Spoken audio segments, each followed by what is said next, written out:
Hola a todos y sean bienvenidos a un nuevo episodio de este podcast, Bienestar en Conexión, presentado por su servidora Guadalupe. Hoy tenemos un tema que me emociona mucho compartirles, porque habla de la esencia de la confianza en las personas. Vamos a adentrarnos en la psicología humanista y en especial en el trabajo de Carl Rogers y su famosa terapia centrada en el cliente. Para adentrarnos más en este tema, quiero presentarles a mis colegas que me acompañan el día de hoy, Itayetsi, Eric, Lía y Omar. Bienvenidos sean todos. Hola Guadalupe, gracias por invitarnos. Hola Guadalupe. Hola Guadalupe, gracias por invitarnos. Hola Guadalupe, gracias por invitarnos. Itayetsi, quiero comenzar primero por el principio. Cuando la gente escucha terapia centrada en el cliente, algunos podríamos pensar, ¿y eso qué significa? ¿Podrías contarnos de qué se trata este tipo de terapia y por qué se llama justamente así? Claro que sí, Guadalupe. Es una excelente pregunta para empezar. Imagínense la terapia tradicional que a veces vemos en las películas. El paciente en un sofá y el terapeuta, un señor muy serio, tomando notas, diciendo cosas como interesante, ¿y qué significa ese sueño? La terapia centrada en el cliente le da vuelta a eso por completo. Aquí el protagonista absoluto no es el terapeuta, sino la persona que viene a consulta, a quien Rogers refería como cliente y no paciente, porque no es alguien pasivo que hay que curar. O sea que el terapeuta no da consejos, no te dice que deberíamos hacer esto o el otro. Exactamente, Eric. El terapeuta renuncia a ser el experto que dirige la vida del otro. Su papel en este caso es mucho más humilde y a la vez más poderoso.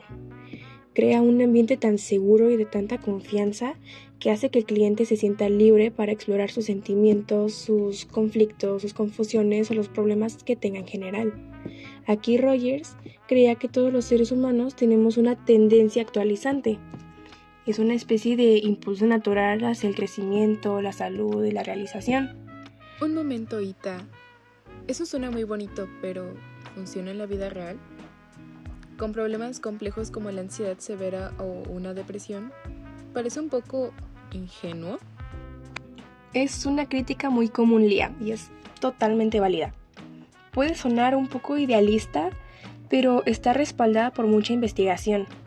Rogers fue uno de los primeros en estudiar científicamente el proceso terapéutico, y la idea no es que el terapeuta sea un mueble que solo esté ahí escuchándote, sino que también sea un compañero activo en la exploración. La clave no está en las técnicas que usa, sino más bien en su actitud. Y esa actitud es la que permite que la tendencia de la que hablaba emerja y se ponga en movimiento, incluso en casos muy difíciles. Hemos mencionado varias veces a Carl Rogers. Para entender mejor su enfoque, hablemos del hombre detrás de la teoría. Itayetsi, ¿nos podrías hablar más sobre quién fue Carl Rogers y qué en su vida lo llevó a desarrollar esta forma de ver la psicología? Con gusto, Guadalupe. Carl Rogers nació en 1902 en Illinois, Estados Unidos, en una familia muy religiosa y estricta. Inicialmente estudió para ser pastor, pero esa experiencia le hizo ver que pues lo que realmente le importaba era ayudar a las personas a encontrar su propio camino y no a imponerles uno. ¿Y fue en la psicología en donde encontró su vocación, o no? Así es, empezó a trabajar con niños y jóvenes en una clínica. Allí observó que pues lo que más ayudaba a estos chicos no eran los diagnósticos complejos, sino la calidad de la relación que podía establecer con ellos. Escuchar sin juzgarlos, entender su mundo desde su punto de vista, la forma en la que él interactuaba con ellos. Resultaba ser mucho más sanador que cualquier consejo. Mega, qué interesante. De alguna manera, aprendió de sus propios clientes, ¿no? Absolutamente. Rogers era un hombre muy congruente, tanto que se atrevió a hacer algo revolucionario para la época, que fue pues grabar sus sesiones de terapia. En ese entonces nadie lo hacía, y él quería estudiar el proceso real, no solo lo que se recordaba después de cada sesión. Esto le dio una credibilidad enorme y se volvió muy famoso, Entonces, pues esto fue lo que lo llevó a escribir libros superventas, a empezar a dar conferencias por todo el mundo y fue nominado al Premio Nobel de la Paz. No sabía lo de las grabaciones. Eso sí que es poner en práctica la transparencia. Sin duda, era un hombre que practicaba lo que predicaba, tal cual. Y su vida fue un testimonio de su creencia en el potencial humano. Precisamente uno de sus libros más famosos es El proceso de convertirse en persona. Omar, sé que es un libro que te ha marcado. ¿Podrías compartir con nosotros qué te resonó a ti de ese título? Obvio, hasta el título en sí es bastante poderoso. No es como ser una persona, sino el proceso de convertirse en persona. Para mí eso es un reflejo sobre que no es un destino como tal, sino es un viaje más constante. Es la idea de que nosotros vivimos con una máscara que se ha puesto gracias a que la sociedad, nuestros padres, amigos, incluso parejas, influyen en la proyección de nosotros mismos, lo que provoca que nos perdamos a nosotros en busca de este destino, buscando algo que no es. Has dado un punto muy interesante, Omar. El libro es una recopilación de sus artículos y conferencias, y esa es su idea central. Rogers dice que la persona que funciona de manera plena es aquella que está en contacto con su propia experiencia, con sus verdaderos sentimientos. No los niega, ni los disfraza, ni los oculta. El problema surge cuando hay una incongruencia en lo que realmente sentimos, que es nuestro yo real, y la imagen que creemos que debemos proyectar, que es nuestro yo ideal. Esa brecha es la que nos genera esta ansiedad, confusión, malestar. Es cuando estamos con un grupo de amigos y sentimos que tenemos que aparentar o comportarnos de cierta manera, olvidando nuestro yo real, para encajar con ese grupo de amigos. Bueno, ¿y la terapia entonces sería como un espacio para bajar la guardia y explorar quién soy yo? ¿O realmente sin ese yo ideal presionándome? O sea, es como un concepto. Exactamente, la terapia es el lugar seguro donde puedes soltar la máscara, ser tú mismo y decir, ok, aquí estoy con mis miedos, con mis inseguridades, con mis contradicciones y ser aceptado incondicionalmente. Ese hecho en sí mismo pues es sanador, te permite reintegrar partes de ti mismo que habías negado y poco a poco ir convirtiéndote en la persona que realmente eres. Suena muy bien, pero ¿y nuestra responsabilidad con los demás? ¿Ser auténtico significa hacer lo que siempre a uno le da la gana? Es una pregunta crucial. Rogers descubrió algo paradójico, que fue que cuando una persona se conecta profundamente consigo misma y se acepta, naturalmente se vuelve mucho más comprensiva y empática con los demás. Entonces, la autenticidad no genera egoísmo, sino genera responsabilidad. Porque actúas desde un lugar congruente y tus relaciones se vuelven mucho más honestas y profundas. Hemos hablado del ambiente seguro, pero a mí me gustaría preguntarle a mi colega Itayetsi, ¿qué debe hacer en sí un terapeuta para crear este espacio seguro? ¿Y cuáles son esas actitudes fundamentales que mencionaba Rogers? Rogers identificó 3 actitudes que son necesarias y suficientes para que se produzca el cambio terapéutico. Son formas de ser, no son técnicas. La primera es la aceptación incondicional positiva.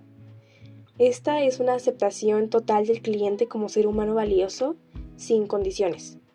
No importa lo que diga, lo que sienta o lo que haya hecho, el terapeuta lo acepta sin un juicio moral. Es como decir, tu valor como persona es incuestionable, muy independientemente de tus acciones. Debe ser muy liberador el sentir que no te van a juzgar por los pensamientos que tengas o incluso por los secretos que tú guardes. Lo es. La segunda actitud es la empatía, pero no lo entendemos como el que siempre decimos, ponerse en los zapatos del otro, de una manera muy superficial.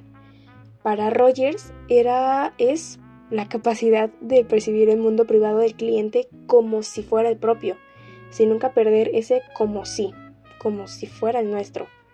Es entender desde adentro de sus miedos, sus alegrías, sus confusiones y comunicarle ese entendimiento. Es decirle, ok, no estás solo, te estoy entendiendo.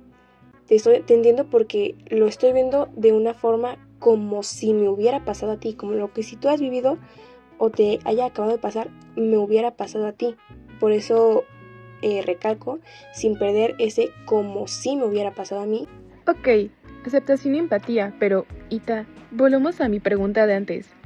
¿Y si el terapeuta se siente en desacuerdo e incluso rechazo por algo que el cliente dice? ¿Finge que no pasa nada? Eso no sería muy auténtico. Y ahí está la genialidad de Rogers, porque la tercera actitud es la congruencia o autenticidad. El terapeuta debe ser real, una persona genuina con la relación. No puede fingir aceptación o empatía que no siente. Es grosero. Si algo de lo que el cliente dice le genera confusión o preocupación, su tarea es ser congruente y poder expresarlo de una manera que no sea agresiva, sino pues transparente. Por ejemplo, me siento un poco confundido con lo que acabas de decir, podemos explorarlo juntos, podemos hablar un poco más de este tema. Esta autenticidad construye una confianza real, porque el cliente siente que está con un ser humano y no con un robot que solo aplica técnicas.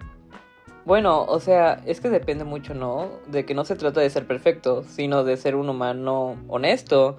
Al menos eso pienso yo. Exactamente, esta, ¿cómo lo puedo decir? Triada de aceptación, empatía y congruencia o autenticidad. Es el corazón del enfoque. Y esto nos lleva al último punto. Recapitulando al principio, mi colega Lía tocó el tema de cómo se relaciona esto con el concepto de enfermedad. Y Tayetsi nos compartió que el humanismo es un antipatológico. Y yo le quería preguntar que qué quiere decir con eso. Quiere decir que el modelo de Rogers se aleja deliberadamente del modelo médico tradicional. En la medicina, tú tienes una enfermedad y el doctor te la cura. En la psicología más tradicional, tú tienes una patología y el terapeuta te la trata. Rogers cambia el foco. Él no ve a un depresivo, ve a una persona que está experimentando depresión. El énfasis no está en la etiqueta de la enfermedad, sino en la persona y su experiencia subjetiva. Se fija en sus fortalezas, en su potencial y en su capacidad de autodirección. Es una psicología de la salud y no de la enfermedad. Una psicología de las posibilidades. Eso explica por qué su mensaje trasciende a la terapia y es tan útil para los educadores, padres de familia y cualquier otra persona que busque relacionarse de una manera más humana y nutritiva con los demás. Totalmente de acuerdo, Omar. El legado de Rogers es recordarnos el poder transformador de una escucha profunda, de la aceptación y de la autenticidad en cualquier relación humana, de ser totalmente real y transparente con la otra persona. Bueno, este capítulo para mí ha sido un recorrido fascinante, ya que hemos hablado de qué es la terapia centrada en el cliente, de la vida de Carl Rogers, de su libro fundamental, de las 3 actitudes clave del terapeuta y por qué esta visión es una mirada de esperanza sobre las personas, la verdad. Y Tayetsi, Eri, Tomar y Lía, mil gracias a mis colegas por una conversación tan interesante y llena de información muy valiosa.